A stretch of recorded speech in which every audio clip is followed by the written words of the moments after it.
దర్శకుడు కోడి రామకృష్ణ, నటశేఖర కృష్ణ కాంబినేషన్లో వచ్చిన తొలి చిత్రం ఈ పోరాటం. 1983 సంవత్సరం డిసెంబర్ 9న విడుదలై విజయవంతమైన చిత్రం ఈ పోరాటం చిత్రం.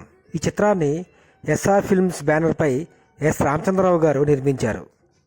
ఈ పోరాటం చిత్రంలో ఇతర ముఖ్య పాత్రల్లో జయసుధ మరియు శారద, రావుగోపాలరావు, శివకృష్ణ, గొల్లపూడి మారుతీరావు, జగ్గయ్య మొదలగు వారు నటించారు. ఈ చిత్రంలో కృష్ణ గారి అబ్బాయి అయిన ఇప్పటి మన టాప్ స్టార్ అయిన శ్రీ మిల్క్ బాయ్ మహేష్ బాబు గారు చైల్డ్ ఆర్టిస్ట్గా ఈ పోరాట చిత్రంలో నటించారు. శ్రీ మహేష్ బాబు గారికి 3-4 సంవత్సరములు ఉన్న టైంలో శ్రీ దాస నారాయణరావు గారి దర్శకత్వంలో నీడా అనే చిత్రంలో కనిపిస్తారు. ఆ నీడా చిత్రం తర్వాత ఒక 4-5 ఏళ్ల తర్వాత ఈ పోరాటం చిత్రంలో శ్రీ కృష్ణ గారికి చిన్న తమ్ముడిగా మహేష్ బాబు గారు ఒక ముఖ్య పాత్రలో నటించారు. ఈ చిత్రంలో మహేష్ బాబు గారికి చక్కని గుర్తింపు లభించింది. ఈ చక్కని యాక్షన్ చిత్రంలో కృష్ణ గారుతో పాటు శారద గారు, రావుగోపాలరావు గారు పాత్రలు కూడా పోటాపోటీగా ఉంటాయి. మరియు ఈ చిత్రంలో శ్రీ కృష్ణ గారు తనదైన బాణీలో యాక్షన్ సీన్లలోనూ ఫైట్లలోనూ చాలా చక్కగా నటించారు.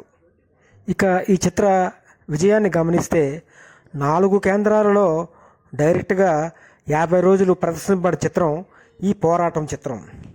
మరియు విజయవాడ రామా థియేటర్లో డైరెక్ట్గా 100 రోజులు ప్రదర్శించబడ్డ చిత్రం ఈ పోరాటం. అంతేకాకుండా షిఫ్టులతో మరియు ఉదయం ఆటలతో 8 కేంద్రాలలో 100 రోజులు పూర్తి చేసుకున్న చిత్రం ఈ కృష్ణగా నటించిన ఈ పోరాటం చిత్రం. ఇక ఈ చిత్రానికి చక్రవర్తి గారు సంగీతాన్ని అందించారు. కృష్ణ గారి 2 సోలో సాంగ్స్ ఈ చిత్రంలో ఉంటాయి. అవి ఇది ఆది మానవుడి ఆరాటం అనే పాట మరియు ఏ దేవుళ్ళు దీవించినారు, ఏ దేవతలు తదాస్తు అన్నారు అనే పాట మరియు డూయిట్ సాంగ్ జేసుతో పక్కకు వస్తావా, చక్కెర ఇస్తాను, చెక్కిలి ఇస్తావా, కౌగిలి ఇస్తాను అనే పాట మరియు జయమాలిని సాంగ్ అయిన ఇంటికాడ చెప్పలేదు పాసెంజరో, వంట పని చెయ్యలేదు పాసెంజరో అనే పాటలు అప్పట్లో ప్రజాదరణ పొందిన పాటలు.